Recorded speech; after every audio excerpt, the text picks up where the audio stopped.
বন্ধুরা, আমি সুচরিতা। কেমন আছো সকলে? আশা করছি সকলে দারুণ আছো। আমি তো খুব ভালো আছি। আজ আমি তোমাদের সঙ্গে শেয়ার করব বিরিয়ানির রেসিপি। উপকরণের মধ্যে প্রথমেই নিয়েছি নুন, হলুদ গুঁড়ো, সর্ষের তেল, কেওড়া জল, গোলাপ জল, মিঠা আতর নিয়েছি, গোটা গরম মশলার একটা প্যাকেট নিয়েছি। আর নিয়েছি উপকরণের মধ্যে জায়ফল, জয়িত্রী, গোলমরিচের গুঁড়ো, শুকনো লঙ্কার গুঁড়ো, কাশ্মীরি রেড চিলি পাউডার, ধনে গুঁড়ো, জিরে গুঁড়ো।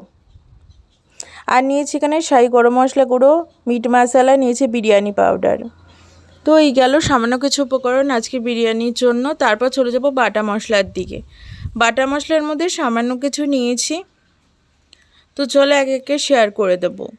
আশা করছি ভিডিওটা তোমাদের সকলের দারুণ লাগবে। সুপার ইজি বিরিয়ানির রেসিপি। গরমের মধ্যে এর থেকে সহজ কোনো বিরিয়ানি রেসিপি হতে পারে না। এদিকে দেখো, দেরাদুন রাইস সেদ্ধ করে নিয়েছি রসুন, আদা আর জয়িত্রী বাটা। আর নিয়েছি আমি পেঁয়াজ বাটাও। এই গেল সামান্য কিছু বাটা মশলা আজকের রেসিপির জন্য। পেঁয়াজ কুচি বেরেস্তা করব বলে আর নিয়েছি টমেটো কুচি চিকেন কষার জন্য। আলুটাকে এখানে নুন হলুদ দিয়ে সেদ্ধ করে নিয়েছি প্রেশার কুকারে। এতে করে কালারটা ভালো আসে, টেস্টটাও ভালো আসে। এইদিকে রিফাইন্ড অয়েলে আলুটাকে আমি ফ্রাই করে তুলে নেব, যাতে করে আলুটা যেন খুব সুন্দরভাবে ভাজা হয় আর লাইট ফ্রাই হয়। এই জন্য কিন্তু সাদা তেল ব্যবহার করবে। কালার ধরবে না আলুর গায়ে, আর খুব ভালো একটা টেস্ট আসে। আর বিরিয়ানির জন্য এই রিফাইন্ড অয়েলে ভাজা আলু খুব ভালো লাগে। আর আলুটা ভেজে নিচ্ছি কারণ একটাই, আলু যেন পরে যেন বিরিয়ানির মধ্যে না হারিয়ে না যায় বা গলে না যায়, ওই জন্যে। আর খুন্তি দিয়ে যখন বিরিয়ানিগুলো তুলবে তাতে করে যেন মাথাগুলো ভেঙে না যায়, আলু যেন গোটাই থাকে, ওই জন্য কিন্তু অবশ্যই তেলে ভেজে নেবে। আর এইদিকে দেখতে পাচ্ছ আমি কড়াইতে পরিমাণ মতো সর্ষের তেলে বেরেস্তা তৈরি করে নিলাম। নুন হলুদ ছাড়াই বেরেস্তা করবে, তাহলে কিন্তু মুচমুচে ফুরফুরে হবে। এদিকে চিকেনটাকে নুন হলুদ মাখিয়ে 10 মিনিট রেখেছিলাম। এর মধ্যে পেঁয়াজ কুচি অ্যাড করলাম, দিলাম ফ্যাটানো টক দই, এরপর দিলাম সমস্ত গুঁড়ো মশলা, আর দিলাম পাকা টমেটো কুচি, নুন দিলাম, আর এবার দিয়ে দিচ্ছি আমি হলুদ গুঁড়ো। তারপর ভালো করে মিক্স করে নিলাম। এবার ঢাকা চাপা দিয়ে আধ ঘন্টা রেখে দিচ্ছি ম্যারিনেশনটা। এদিকে বেরেস্তাটা দেখো কেমন হয়েছে। আর আমি কিন্তু বেরেস্তার তেলের মধ্যে অ্যাড করে দিলাম তেজপাতা, গোটা গরম মশলা ক্রাশ করে, আর দিয়েছি জয়িত্রী। এবার ভালো করে ভাজা ভাজা করে নিচ্ছি। এতেই কিন্তু সম্পূর্ণ চিকেনের ফ্লেভারটা আসবে। খেতে চমৎকার স্বাদের হবে রেসিপিটা। এরপর কিন্তু পেঁয়াজ বাটা অ্যাড করে দিলাম ফোড়নের তেলের মধ্যে।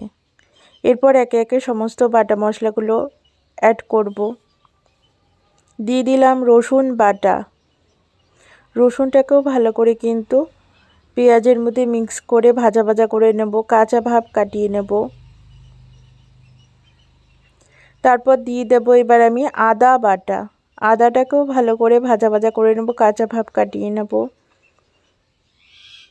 তেল ছেড়ে আসা অবধি ওয়েট করব মশলা থেকে, তারপর চিকেনটাকে অ্যাড করব। তো আদা রসুন পেঁয়াজটা কিন্তু আমি ম্যারিনেশনে অ্যাড করিনি, তাতে করে আমার মনে হয় ফ্লেভারটা ভালো আসে না। ভাজা আদা রসুন পেঁয়াজের ফ্লেভারটাই যেন দারুণ হয়। তারপর এদিকে আমি ম্যারিনেট করে নাও মাংসটাকে অ্যাড করে দিলাম। তো এইদিকে কিন্তু আদা রসুন পেঁয়াজ ভাজা থেকে তেল ছেড়ে দিয়েছিল, কাঁচা ভাব কেটে গেছিলো। এই মুহূর্তে চিকেনটা অ্যাড করে ভালো করে মিক্স করে নিচ্ছি। চিকেনটা এদিকে ভালো করে এবার কষিয়ে নিই, তারপর চলে যাব রান্নার পরবর্তী স্টেপে। এদিকে জয়িত্রী বাটা আমি কিন্তু দেরাদুন রাইসের লেয়ারে অ্যাড করে দিলাম চিকেনের লেয়ারের জন্য। তো এইভাবে বিরিয়ানি তৈরি করে দেখো, কম সময়ে খুব টেস্টি একটা বিরিয়ানি হয়। তারপর এদিকে আমি চিকেনটাকে ভালো করে কষিয়ে নিচ্ছি। এদিকে রান্না আমার সম্পূর্ণ কমপ্লিট হয়েই গেছে। এবার দেখো লেয়ারের মধ্যে আমি এবার চিকেনটাকে অ্যাড করছি। আমি একটাই লেয়ার করছি কারণ কম সময়ে করব গরমের মধ্যে, খুব একটা সময় নিয়ে কিন্তু ভালোও লাগে না রান্নাবান্না, ওই জন্য। তারপর মিঠা আতর, বিরিয়ানি পাউডার আর ভাজা আলু লেয়ারে আমি অ্যাড করে দিয়েছি। তারপর আবারও চাল দিয়ে দিচ্ছি, দিয়ে এবার ওপর থেকে বেরেস্তা অ্যাড করছি। উপকরণের মধ্যে আর সামান্য কিছু উপকরণ বেঁচে রয়েছে আজকের এই বিরিয়ানি লেয়ারের মধ্যে দেওয়ার মধ্যে। দেখতে থাকো, অ্যাড করছি সমস্ত কিছু। বেরেস্তা অ্যাড করা হয়ে গেছে। এবার আমি উপকরণের মধ্যে কেওড়া জল, গোলাপ জল 2 চিপি করে অ্যাড করছি, কারণ বিরিয়ানির পরিমাপ অনুযায়ী অ্যাড করবে, তাতে করে ফ্লেভারটা ভালো আসে। তারপর দিয়ে দিচ্ছি আমি জায়ফলের গুঁড়ো। জায়ফলের গুঁড়ো দেবার পরে আর আমি এবার দিয়ে দিচ্ছি 1 চামচ মতো ঘি দিয়ে দেবো এবার। ব্যাস, তাহলেই তৈরি হয়ে যাবে আমাদের সমস্ত কিছু। তারপরে এদিকে বিরিয়ানির আমি ডেচকিটা সিল করে দিলাম ঢাকনা দিয়ে, তারপর দিয়ে নোড়া দিয়ে দিলাম। এদিকে বিরিয়ানিটা আমি 15 থেকে 20 মিনিট কিন্তু দমের আঁচে কিন্তু বসিয়ে রেখেছিলাম। তারপর নামিয়ে নিলাম গ্যাস থেকে। দেখো কেমন লাগছে ফাইনাল লুকসটা। খেতে কিন্তু খুব ভালো হয়েছিল। অবশ্যই জানিও কেমন লাগলো। ভিডিওটি ভালো লাগলে please do like, share and subscribe to my channel. তোমাদের সকলের সাথে খুব শিগগিরই আরও একটা নতুন ইউনিক ভিডিও নিয়ে চলে আসবো। ততক্ষণের জন্য ভালো থেকো, সুস্থ থেকো। আমার চ্যানেলটাকে ঠিক এইভাবেই সাপোর্ট করো। আর অবশ্যই জানিও এই রেসিপিটা তোমাদের কেমন লাগলো। দেখো পরিবেশন করে দিচ্ছি।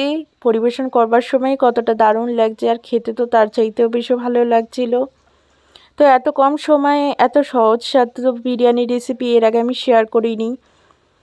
তো অবশ্যই ট্রাই করতে পারো, খেতে ভালো লাগবে, দারুণ লাগবে। এর আগেও বহুবার শেয়ার করেছি। আজকের মতো এই পর্যন্তই, টাটা।